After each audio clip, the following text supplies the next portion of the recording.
रवि अपने छोटे से कमरे में बैठा हुआ था। बाहर घनघोर बारिश हो रही थी और बिजली कभी कभी कड़क कर माहौल को और भी डरावना बना रही थी। रवि की आंखों में चिंता साफ झलक रही थी। वो गांव से बड़े सपने लेकर शहर आया था, लेकिन 3 महीने बीत गए और ना नौकरी मिली, ना ही कोई सहारा। जो थोड़ी बहुत जमा पूंजी थी वो भी खत्म होने को थी।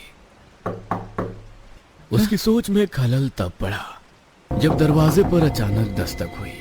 इतनी रात को, और वो भी इस तेज बारिश में, कौन हो सकता है? रवि के दिल में डर और जिज्ञासा का मिश्रण था। कौन है? उसने धीरे से पूछा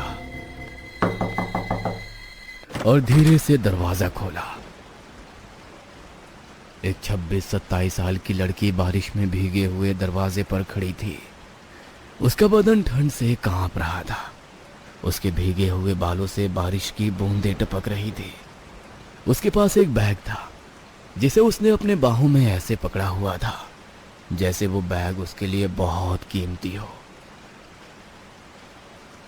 मुझे माफ कीजिए, मेरी गाड़ी यहाँ खराब हो गई है और इस बारिश में कहीं और जाना संभव नहीं। क्या मैं कुछ देर यहाँ रुक सकती हूँ? रवि ने उस औरत को ऊपर से नीचे तक देखा। उसके ठीक पीछे कुछ दूरी पर एक गाड़ी खड़ी हुई थी। वो संदेह में था, इतनी रात को ये औरत यहाँ क्या कर रही है? कहीं ये कोई चोर तो नहीं? दिखने में तो अच्छे घर से लगती है। लेकिन इंसानियत के नाते उसने कहा, अब ठीक है, आप अंदर आ जाइए, बारिश में बाहर खड़े रहना सही नहीं होगा। वो औरत कमरे के अंदर आ गई। रवि ने उसे तौलिया दिया और कहा, अब आप बैठिए, मैं चाय बनाकर लाता हूं। कुछ ही देर में वो चाय लेकर लौटा। धन्यवाद। मेरा नाम रिया है। मैं पास के शहर से आई थी, लेकिन रास्ते में गाड़ी खराब हो गई। यहाँ मदद के लिए कोई नहीं दिखा तो आपके मकान की तरफ आ गई। मैंने सोचा कोई मदद मिल जाएगी। रवि ने हल्की मुस्कान देते हुए अपना नाम बताया। अब मैं रवि हूं, यहाँ काम की तलाश में आया हूं। वैसे ये जगह रात के समय थोड़ी डरावनी लग सकती है क्योंकि आसपास ज्यादा लोग नहीं रहते। रिया ने चाय की चुस्की लेते हुए उसकी बात पर सहमति जताई। कुछ पलों के लिए खामोशी छा गई। बारिश की आवाज कमरे में गूंज रही थी। तभी रिया ने कहा, क्या मैं आपका फोन इस्तेमाल कर सकती हूँ? मेरे फोन की बैटरी खत्म हो गई है। रवि ने फोन उसकी तरफ बढ़ा दिया। रिया ने फोन पर किसी से बात की। हाँ, मैं सुरक्षित हूँ, आज रात सब काम हो जाएगा, उसने कहा और फोन बंद कर दिया। रवि कुछ पूछ पाता उससे पहले ही बिजली चली गई। पूरा कमरा अंधेरे में डूब गया। रवि ने मोबाइल की टॉर्च जलाई और चारों ओर देखा, लेकिन रिया वहां नहीं थी। अब ये कहां चली गई? रवि ने घबराते हुए सोचा। उसने कमरे का कोना कोना छान मारा, लेकिन रिया का कोई पता नहीं चला। तभी दरवाजे पर दोबारा दस्तक हुई। रवि ने दरवाजा खोला तो उसका दोस्त विजय खड़ा था। क्या हुआ भाई? इतनी रात को तू इतना घबराया हुआ क्यों है? कोई डरावना सपना देखा क्या? ऐसा ही कुछ समझ। रवि ने पूरी घटना विजय को बताई। विजय ने हैरानी और चिंता के साथ कहा, तूने एक अजनबी औरत को अंदर कैसे आने दिया? तुझे पता है ना आजकल इस शहर में कितनी चोरियां हो रही हैं। मुझे लगा कि वो मुसीबत में है, पर अब वो कहीं नजर नहीं आ रही। लेकिन उसका बैग यहीं रह गया है। दोनों ने बैग की ओर देखा। तुझे क्या लगता है, क्या हो सकता है इसके अंदर? विजय ने धीरे से बैग खोला। जैसे ही उसने अंदर देखा, उसके चेहरे का रंग उड़ गया। वह घबरा कर पीछे हट गया। इसमें रिया का कटा हुआ सिर है, विजय चीखा। यह सुनकर रवि सुन्न होकर उसकी तरफ देख रहा था। उसने घबराते हुए कहा, रिया, तुम रिया को कैसे जानते हो? और ये कैसे हो सकता है? वो भी तो अभी मेरे साथ थी। विजय ने कांपते हुए कहा, क्या वो रिया थी?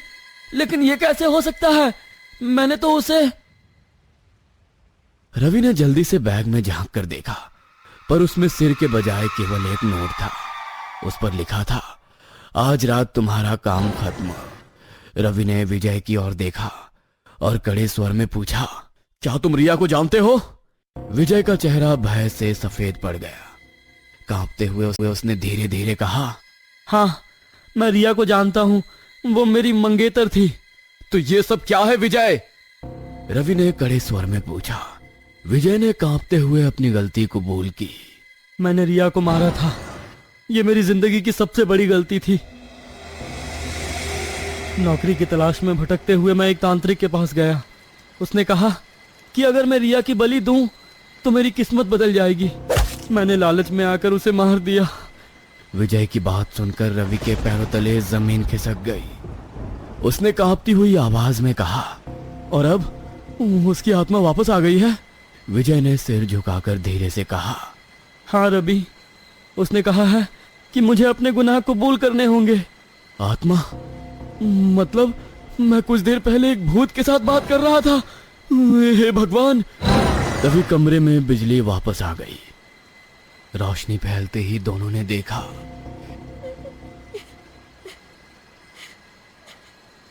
रिया कमरे के एक कोने में सिर छुपाए बैठी थी। वो हल्के हल्के सिसक रही थी। दोनों वहीं खड़े उसकी तरफ देखते रहे। किसी की भी उसके पास जाने की हिम्मत नहीं हो रही थी। विजय ने खुद को संभालते हुए अपने कदमों से उसकी ओर बढ़ना शुरू किया। उसने कांपती हुई आवाज में कहा, रिया, रिया मुझे माफ कर दो। ये सब मेरी वजह से हुआ। मेरी लालच ने तुम्हें ये सब सहने पर मजबूर किया। रिया ने धीरे धीरे अपना सिर उठाया। उसके गालों पर गहरे कट के निशान थे और उनसे टपक रही थी। उसकी आंखें दर्द और गुस्से से भरी हुई थी, लेकिन उसकी आवाज में एक खौफनाक मासूमियत झलक रही थी। विजय, उसने टूटे हुए स्वर में कहा, तुम आ गए या तुम अब भी मुझसे प्यार करते हो? तुमने एक बार भी मुझे देखने की कोशिश नहीं की, तो मैंने सोचा मैं ही तुमसे मिलने आ जाऊं। यह सुनकर विजय की आंखों में आंसू भर आए। उसने घुटनों के बल गिरकर कहा, रिया, मैं तुमसे बहुत प्यार करता हूँ, मुझे माफ कर दो। अचानक रिया के चेहरे पर एक खौफनाक मुस्कान उभरी। उसने कहा, अरे रे रे रे, मेरे शोना बाबू, तुम तो सच में रोने लगे। इतना कहकर वो जोर जोर से हंसने लगी। विजय अब भी उसके सामने घुटनों के बल बैठा था।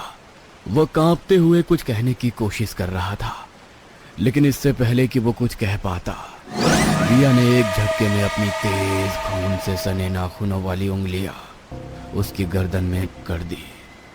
विजय ने घबराकर अपने हाथों से उसकी पकड़ छुड़ाने की कोशिश की, लेकिन रिया की ताकत इंसान से परे थी। अब तुम मुझसे बचकर कहां जाओगे विजय? रिया मुस्कुराई और फिर एक झटके में उसकी उंगलियां विजय के गर्दन को चीरती हुई उसकी हड्डियों तक पहुंच गई। विजय की चीख गले में अटक कर रह गई। अगले ही पल उसकी गर्दन धड़ से अलग होकर जमीन पर गिर पड़ी। कटे हुए सिर से खून का फवारा फूट पड़ा। खून का फवारा फूट पड़ा जो दीवारों को लाल कर गया। रिया ने कटे हुए सिर को उठाकर अपनी आंखों के सामने लाते हुए खौफनाक मुस्कान के साथ कहा, तुझे क्या लगा विजय, मैं तुझे यूं ही माफ कर दूंगी? ये भयावह दृश्य देखकर रवि की सांसें तेज हो गई। उसका शरीर बुरी तरह कांपने लगा। उसके चारों ओर अंधेरा छाने लगा। अगले ही पल वो बेहोश होकर जमीन पर गिर पड़ा। सो जा मेरी लाल,